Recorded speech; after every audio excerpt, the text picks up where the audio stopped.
अस्सलाम वालेकुम रहमतुल्लाहि व बरकातुहू। मिल्लत टाइम्स में खुश आमदीद। मेरे साथ मौजूद हैं आज डॉक्टर मुफ्ती यासिर नदीमुल वाजदी साहब।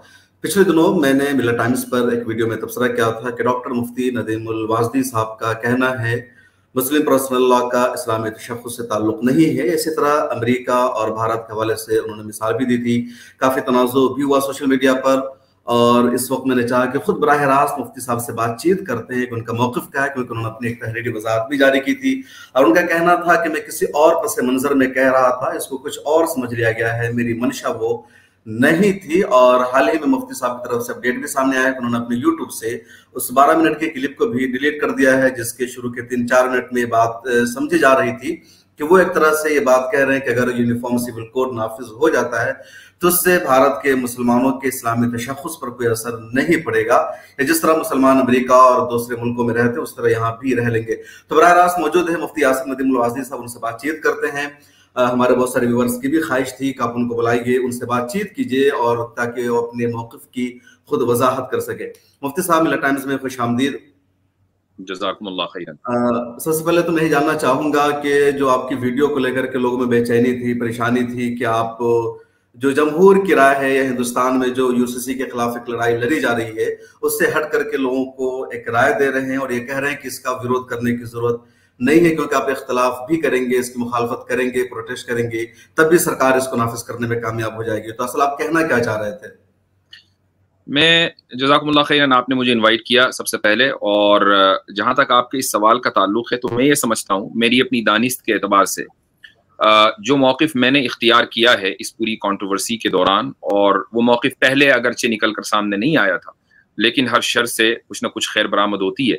वो मौक़िफ़ शायद ही किसी और ने इख्तियार किया हो, और वो ये कि मैं ये समझता हूँ कि यूसीसी की हिमायत या मुस्लिम पर्सनल लॉ की जो मुखालफत है वो करीब बकुफ़्र है, और उसकी वजह यह है कि ये उन मसाइल का इनकार है कि जो कुरान और सुन्नत के ऊपर मबनी है, और सुन्नत भी वो जो तवातुर के साथ हम तक पहुंची है, और ऐसी किसी भी चीज़ का इनकार शरीयत की ज़बान में कुफ्र होता है। तो ये कहना कि मैं यूसीसी की किसी भी नाहिए से डायरेक्टली या इनडायरेक्टली हिमायत करता हूँ जबकि मेरा मौक़िफ़ इतना सख्त हो, ये दुरुस्त नहीं है। मेरी वीडियो किसी शख्स ने जो लाइव स्ट्रीम थी उसमें से 3 मिनट 18 सेकंड की वीडियो काट कर पब्लिक कर दी और उसको वायरल कर दिया। ये तासुर देने की कोशिश की कि मैं गोया के मुसलमानों को ये कह रहा हूँ कि नहीं, आपको मुखालफत करने की कोई ज़रूरत नहीं है, आपको एहतजाज करने की कोई ज़रूरत नहीं है, आपको ईमेल करने की कोई ज़रूरत नहीं है। जबकि उसी वीडियो में मैं ये भी कह रहा हूँ कि जो मुस्लिम तंजीमें हैं उन्होंने जो भी तरीक़ा-ए-कार इख्तियार किया है उसकी हिमायत करनी चाहिए। कल भी मैंने कल और परसों ट्विटर स्पेस पर इसी मौक़िफ़ को रखा कि जो भी मुस्लिम तंजीमें अपनी स्ट्रैटेजी बनाती हैं उस स्ट्रैटेजी के साथ मुसलमानों को साथ में आना चाहिए। नहीं, असल आपकी वीडियो से मैसेज चला गया कि चूंकि आपने कह दिया कि बीजेपी चाहेगी तो उसको नाफिज कर देगी, आप इसको रोक नहीं सकते, तो उससे लोगों को समझ में आया कि जब हुकूमत पावरफुल है, ताकत में है, उसके पास अक्सरियत है, तो कोशिश करना एक तरह से जाया हो जाएगी। तो इस वजह से लोगों में कहीं ना कहीं मैसेज गया होगा। खैर आपने जी बिल्कुल सही कह रहे हैं आप। ये मैसेज उस वक्त जरूर जाएगा जबकि आप सिर्फ उसी वीडियो को देखेंगे जो 3 मिनट 18 सेकंड की है। लेकिन अगर आप पूरे कॉन्वर्सेशन को देखेंगे कि एक आदमी आकर ये कह रहा है कि भाई अब तो तुम्हारी शरीयत गई, अब तुम कैसे करोगे, तो अब उसके जवाब में हम ये कहेंगे कि तुम कानून बनाओ, हम अगर कुरान और सुन्नत पर हमारे लोग चलने वाले होंगे तो तुम्हारे कानून बनाने से हमारे ऊपर धेले का फर्क पड़ने वाला नहीं है। आप अगर इस सवाल और जवाब दोनों को सामने रखेंगे तो वो मैसेज नहीं जाएगा। मुझसे मुस्लिम पर्सनल किसी का सवाल था और उसका आपने जवाब दिया, लेकिन एक्चुअली जो आपने यूट्यूब पर वीडियो अपलोड करवाई थी उसमें सवाल मिस था, जिसकी वजह से लोगों की गलतफहमी हुई। नहीं, वो जो वीडियो चली है कि जिसको आपने भी ट्वीट किया और बाकी लोगों ने भी ट्वीट किया, उस वीडियो में सवाल है ही नहीं, और वो वीडियो मैंने अपलोड नहीं की है। वो कहां से आई है, किसने की है, आपके यूट्यूब पर 12 मिनट की वीडियो का अपलोड थी, गालिबन उसके शुरू के 4 मिनट में बातें थी, उसमें सवाल है। आप अगर उसको देखेंगे उसमें ये एतराज है, और सामने वाला गालिबन एक शख्स है जिसकी आईडी काफिर के नाम से थी, क्या थी, वर्मा कोई करके आया था, तो उसने ये सवाल किया था, तो वो मौजूद है। तो कहने का मकसद ये है कि अगर मान ले मैं एक वीडियो बना रहा होता यूसीसी के ऊपर और उसमें मैंने सिर्फ इतनी बात की होती और मैं रिलीज कर देता, तो अब ये मेरा मौकिफ था। लेकिन अगर वो सवाल और जवाब के कॉन्टेक्स्ट में है तो अब मेरा मौकिफ वो नहीं है जो खाली पेश किया गया है, जबकि मैं अपने मौकिफ की तहरीरी तकरीरी कई मरतबा वजाहत कर चुका हूँ ट्विटर के ऊपर भी और एक्चुअली आपकी जो वीडियो शुरू हुई ना वहीं से, शायद वो जो सवाल का जो हिस्सा बता रहे हैं वो बाद में एडिट में लाया गया होगा, शुरू वहीं से हुई, इस वजह से लोगों को गलतफहमी हुई जो वीडियो थी आपके यहाँ। खैर मुफ्ती साहब, आप उस वीडियो में भी कह रहे थे कि जो मुस्लिम पर्सनल लॉ है उसका इस्लामी तशख्खुस से ताल्लुक नहीं है। आपका क्या मौक़िफ़ इस बारे में? जैसे कि हिंदुस्तान में जो इस वक्त तमाम तंजीमों का मौक़िफ़ हो यही कि मुस्लिम पर्सनल लॉ को मजहब से जोड़ा गया है और 150 सालों से तकरीबन इसी मौक़िफ़ की बुनियाद पर यहाँ के दस्तूर में मुस्लिम पर्सनल लॉ की आज़ादी दी गई है मुसलमानों को। मैं इस सवाल का जवाब देने से पहले एक चीज़ का इजाफा और करना चाहूँगा कि आपने शुरू में भी कहा कि मैंने वो वीडियो डिलीट कर दी है। देखिए, मेरा जो कौल है वो कोई मुनज़्ज़ल मिन अल्लाह नहीं है। अगर मान लीजिए मेरी किसी बात से एक आदमी भी जो मुस्लिम कम्युनिटी का एक मुत्तफ़िक़ा स्टैंड है उसके मुखालिफ तासुर लेता है तो ये मेरी बात के वापस लेने के लिए काफ़ी है। यानी एक आदमी भी अगर जिसकी बात में वजन है, अगर वो गलत तासुर ले रहा है तो मुझे ये चाहिए कि मैं अपनी बात को अपने उस मंजर से हटा दूं, क्योंकि उससे एक आदमी ने गलत तासुर लिया है। तो इसलिए एक तो बात ये। दूसरी बात, इस्लामी शनाख्त का मसला। यहाँ मैं उसूली गुफ्तगू करना चाहूँगा और मुझे इख्तिलाफ होगा बहुत से मुफक्किरीन से और उलमा से, और वो ये कि हम जिस निज़ाम में रहते हैं, सेक्युलर निज़ाम में, चाहे वो आप इंडिया में रहें या अमेरिका में या बरतानिया, किसी भी दूसरे मुल्क में जहाँ जहाँ सेक्युलरिज्म है, हम अपने मसाइल को अपनी शनाख्त की बुनियाद पर उठाते हैं। ये कहते हैं कि ये हमारी शनाख्त है। मसलन हिजाब का मसला जब चला तो ये कहा गया कि ये एक इस्लामिक आइडेंटिटी है। ये जो आइडेंटिटी पॉलिटिक्स है ये इस्लामी नुक्ता नज़र से बिल्कुल गलत है। उसकी वजह यह है कि इस्लाम में जो आइडेंटिटी का आप तर्जुमा करेंगे टेक्निकल टर्म में वो है शिआर। तो अब हमारे जो शायर हैं उनमें मसलन अजान है, दाढ़ी है, टोपी है, ये हमारे शायर हैं कि जिनको देखकर ये लगता है कि हाँ भाई ये बंदा मुसलमान है। लेकिन मसलन नमाज पढ़ना, ज़कात देना, हज करना, इस्लाम का कानून विरासत, कानून वसीयत, रोज़ा रखना वगैरह वगैरह जितने भी आइली या पर्सनल लॉज हैं, ये शायर या आइडेंटिटी नहीं है, बल्कि ये फ़राइज़ और वाजिबात के ज़िम्मे में आते हैं। और आइडेंटिटी की जो डेफिनेशन है, अगर आप गूगल के ऊपर थोड़ी सी भी सर्च करेंगे तो आपको मिल जाएगा कि culture and personal choices are the main points that forms personal identity। अगर सकाफत या जो जाती राय होती है वो पर्सनल एक इंसान की आइडेंटिटी बनाती है। तो जब हम ये कहते हैं कि जी ये हमारी आइडेंटिटी है तो हम गोया कि ये बता रहे हैं लोगों को कि ये हमारी पर्सनल चॉइस है, और पर्सनल चॉइस में आपको इख्तियार होता है, आप करें तो भी ठीक है, ना करें तो भी ठीक है।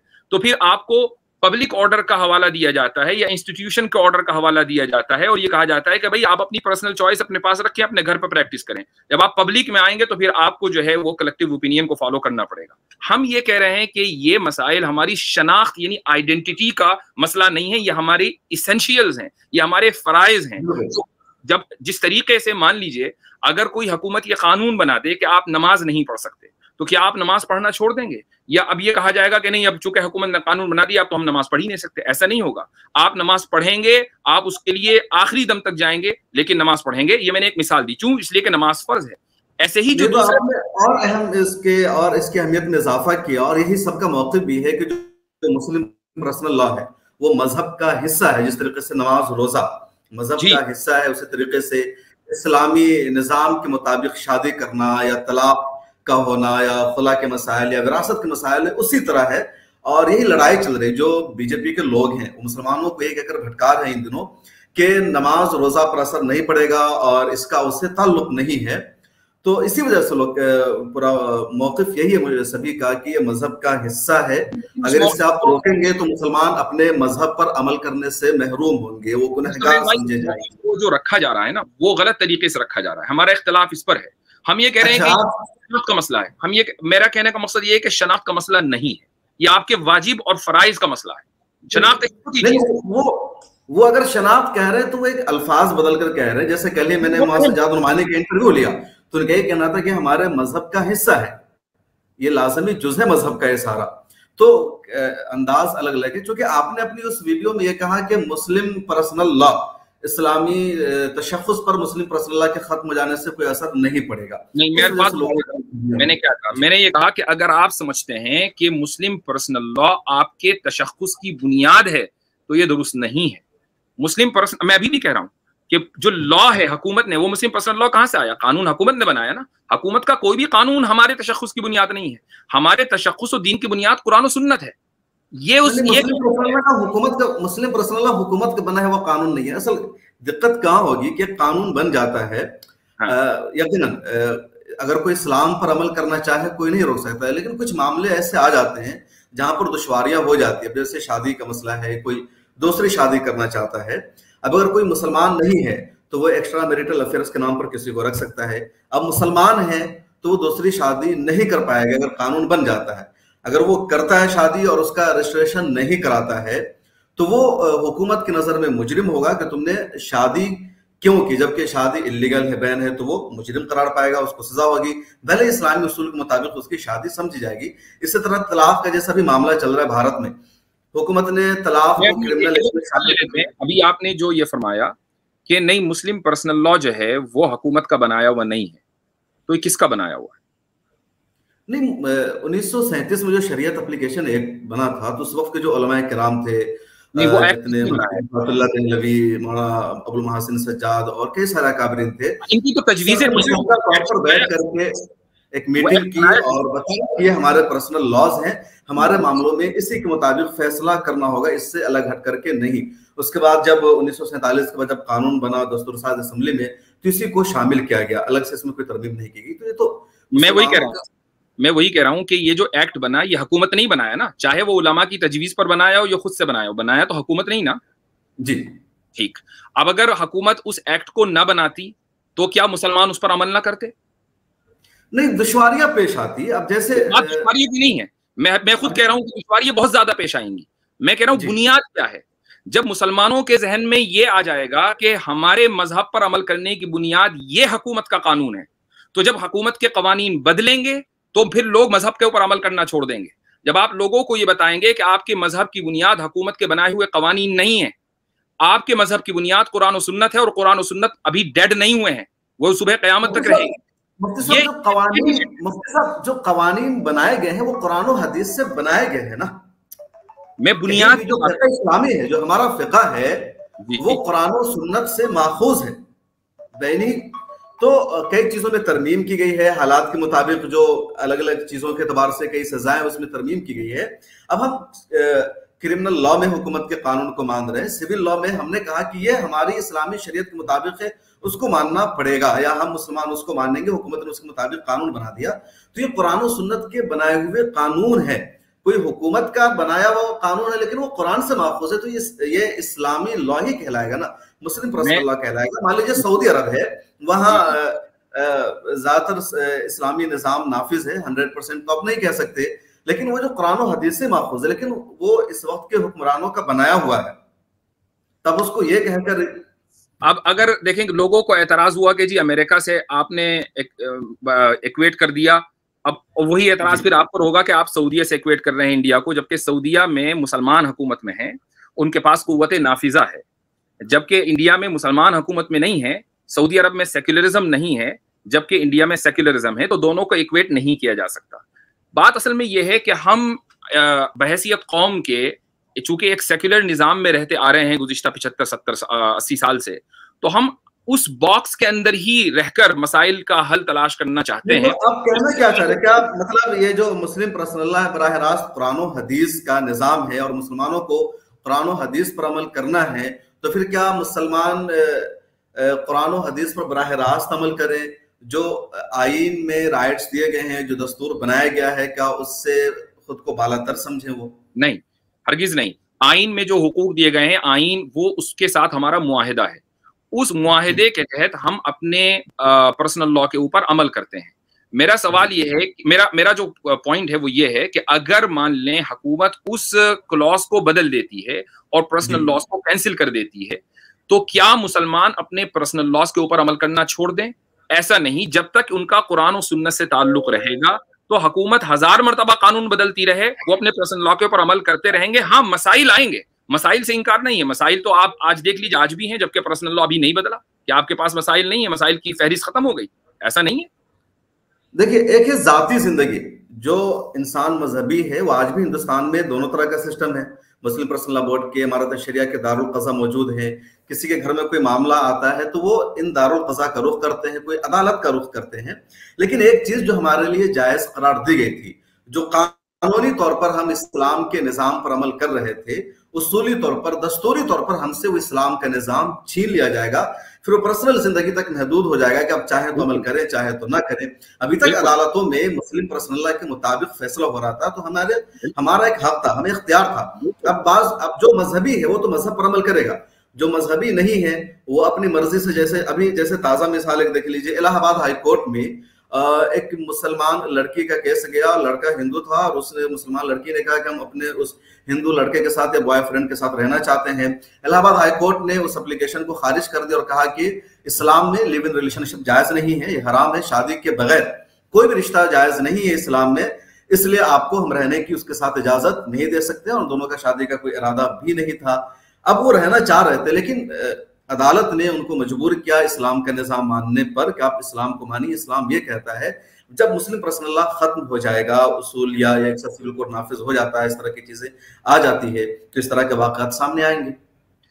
देखें, आपने कहा जो मजहबी लोग हैं वो तो मजहब पर अमल करेंगे, जो गैर मजहबी लोग हैं वो अमल नहीं करेंगे, वो स्पेशल मैरिज एक्ट पर अमल करेंगे। और आपने जो मिसाल इलाहाबाद हाई कोर्ट की दी है, मैं आपको दूसरी हाई कोर्ट की मिसाल देता हूँ कि जहां पर एक कमसिन लड़की का एक हिंदू से निकाह, उसने शादी की, मामला अदालत में गया, लड़की 15-16 साल की थी, मुसलमान लड़की थी, तो अदालत ने यह कहकर, गालिबन चंडीगढ़ की कोर्ट है, उसने ये कहकर उसको मान लिया कि भाई चूंकि इस्लाम में मुस्लिम पर्सनल लॉ के एतबार से कम उम्र में शादी बिलो 18 जायज है, ये लड़की मुसलमान है, तो इसके मजहब के एतबार से ये शादी बिल्कुल दुरुस्त है। अब आप ये देखें कि एक तरफ यूपी की कोर्ट लिव इन रिलेशनशिप को जो गैर इस्लामी है उसकी बुनियाद पर फैसला दे रही है, जबकि वही उसी मुल्क की एक दूसरी कोर्ट ये कह रही है कि हिंदू और मुस्लिम की जो मैरिज है वो बिल्कुल दुरुस्त है, अगरचे लड़की अंडर एज हो। जबकि क्या इस्लाम में हिंदू और मुस्लिम की मैरिज को क्या आप दुरुस्त समझते हैं? कोई भी कोर्ट उसको दुरुस्त नहीं समझती। तो पॉइंट यही है कि बात जो है आपकी अपनी इस विलिंगनेस की आ जाती है कि हम मजहब के ऊपर अमल करने में कितने सीरियस हैं। तमाम तर अवाइक और परेशानियों का सामना करते हुए जब आप ये डिटरमिन कर लेंगे कि हम मजहब पर अमल करेंगे तो आपको कोई रोक नहीं सकता। ये मेरी वीडियो का पैगाम है। नहीं, वो बिल्कुल आप अपनी जगह बिल्कुल सही है कि जब तक आप खुद नहीं चाहेंगे मजहब पर आपको अमल करने से कोई नहीं रोक सकता, लेकिन कहीं ना कहीं कानूनी तौर पर और ज्यादा दुश्वारी आ जाती है। अब जैसे तलाक के केस में देख लीजिए, सरकार ने कानून बना दिया कि अगर किसी ने अपनी वाइफ को तलाक दिया वो क्रिमिनल माना जाएगा, मुजरिम माना जाएगा, उसकी सजा हो जाती है। वाइफ शिकायत करे ना करे, पुलिस उसके घर पहुंच जाती है, तलाक भी नहीं होती है। अब ये कानून की वजह से हुआ, तो कम से कम इंडियन शहरी होने के नाते इसकी मुखालफत करना, इस पर इतराज करना हक बनता है, और किया भी। कामयाबी नहीं मिली एक अलग बात है, लेकिन जब तलाक का केस चल रहा था तो लगातार मुसलमानों ने मुखालफत की कि यह कानून है, इलीगल है, नहीं पास होना चाहिए। इसी तरह अभी 21 साल लड़कियों की शादी केस तय कर दी गई है आसाम में। अब उसकी वजह से दसियों मर्दों को या कह लीजिए मुसलमान लड़कों को वहां की पुलिस ने गिरफ्तार कर लिया, किसने कम एज की लड़की से शादी की, हालांकि पहले की शादी थी। उनमें से कई ने खुदकुशी की, अभी कई जेल में बंद है, उनको रिहा कराया जा रहा है। तो इस तरह की दुश्वारियां सामने आती है। तो इस वजह से जो इंडियंस हैं उनका हक बनता है कि वो आइन में जो तरमीम की जा रही है या उनको उनके अपने पर्सनल लॉ पर अमल करने से रोका जा रहा है, तो उसके लिए वो जिद्दोजहद करें जहां तक पॉसिबल है। कामयाबी मिलना ना मिलना ये बात की बात है। बिल्कुल आप सही कह रहे हैं। मैं अपनी बात यहाँ कर दूं आपके सवाल का कि मैं तो मुत्तफिक हूँ। यहाँ तक कि तलाक़े सलासा की जो कैंपेन चली थी आज से 3-4 साल पहले, उसमें अल्हम्दुलिल्लाह सोशल मीडिया में मैं शामिल रहा हूँ। मैं कोई ये नहीं कह रहा हूँ कि मेरा कोई बड़ा कॉन्ट्रीब्यूशन है, एक आवाज मैंने उठाई है। और आज भी मैं ये कह रहा हूँ कि मुसलमानों को एज ए सिटीजन जितनी भी जद्दोजहद कानून की उसकी इजाजत देता है वो करें, बिल्कुल, उसमें कोई इख्तिलाफ नहीं। बिल्कुल, मैं आगे बढ़ना चाहता हूं। आपने कहा कि अमेरिका की आपने गुफ्तगू की थी, मैं ये समझने के लिए, अपने नाज़रीन के लिए भी, खुद के लिए भी, कि अमेरिका में या बाहर के ज्यादातर मुल्कों में पर्सनल लॉ नहीं है, तो किस तरह वहां लोग आइली मसाइल के मसाइल हल करते हैं, क्या तरीक़ेकार है? देखिए, किसी भी वेस्टर्न कंट्री में जो सेक्युलरिज्म का जो निज़ाम है उसमें रिलीजियस फ्रीडम का एक बहुत ही महदूद नजरिया पेश किया गया है। और ये मैं आपको प्रिडिक्ट कर रहा हूं कि आगे चलकर इंडिया में भी यही बहस होगी जो वेस्टर्न कंट्रीज में पहले हो चुकी है। चूंकि होता क्या है कि जो वेस्टर्न कंट्रीज में होता है इंडिया में जो है उसको 50-60 साल के बाद उसको इख्तियार कर लिया जाता है। ये जो बहुत महदूद फ्रीडम है, रिलीजियस फ्रीडम, वो ये है कि आप अपने घर तक मजहब को रखें। जो सेक्युलर निज़ाम होता है उसमें जो इंडिविजुअल लिबर्टीज होती हैं उनको तरजीह दी जाती है रिलीजियस फ्रीडम के ऊपर। आपकी रिलीजियस फ्रीडम सेकेंडरी होती है, आपकी इंडिविजुअल फ्रीडम प्राइमरी होती है। तो अब मसला ये आता है अमेरिका में कानून के एतबार से कि मसलन किसी शख्स का इंतकाल हुआ, अब रिलीजन ये कहता है, मुसलमान का रिलीजन ये कहता है कि अगर उसके एक लड़का और एक लड़की है तो लड़के को 2/3 मिलना चाहिए, लड़की को 1/3 मिलना चाहिए। लेकिन लड़की और लड़के के दरमियान जेंडर जस्टिस, जेंडर इक्वालिटी नहीं हुई इसमें, इस सूरत में।